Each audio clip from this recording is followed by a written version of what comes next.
Hello everyone, welcome back to our YouTube channel. So today we are going to discuss something related to the singly and doubly reinforced beam.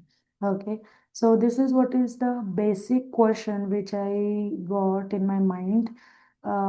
In every bachelor's mind, I think this question may arise after completing the engineering. There are a lot of scenarios, or we can say there are a lot of practical consideration which we need to learn.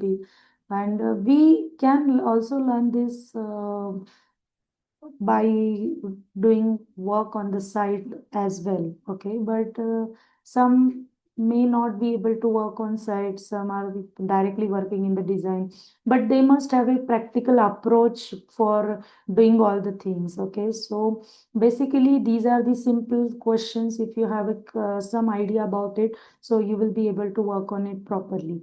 So the very first question is which kind of beam we are using in which situation. Okay, so basically when to use which beam. Okay, if it is the related question related to the beam, we are likely discuss upon that. So there are some criteria based upon which we are going to calculate which kind of beam we need to use. So the very first criteria is, actually I have written first criteria as a reinforcement, but the first criteria is load bearing capacity.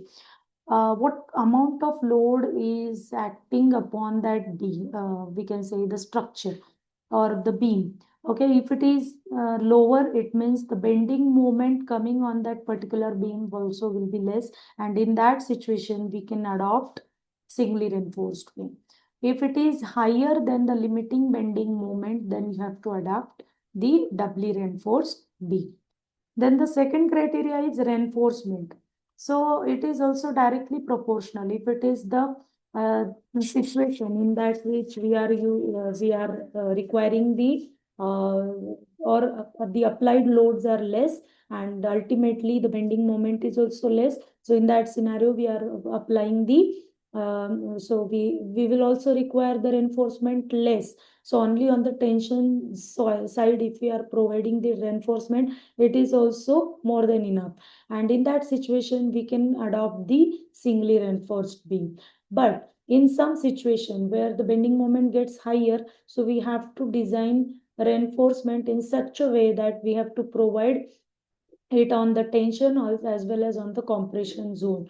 And so we can say that it is a case for doubly reinforced beam. So in that situation, we have to provide the doubly reinforced beam.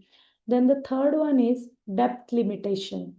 Depth is also one of the important criteria. Like if there is a like adequate depth available for providing the beam, so you can provide heavy singly reinforced beam also.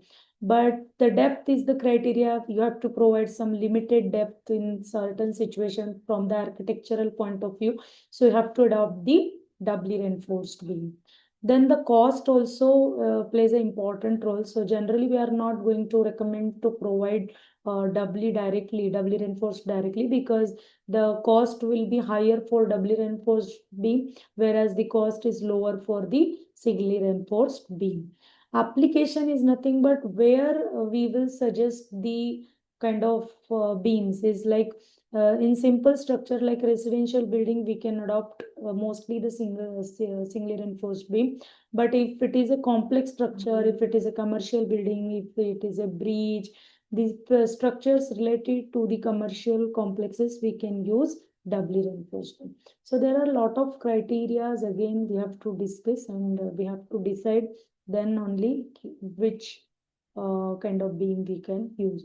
Again, if you have any question in your mind, if there is a question arising in your mind, just let me know in the comment box. I'll also create the video based upon that. Okay, so thank you for your cooperation and support. So thank you guys. Please like, share and subscribe our channel.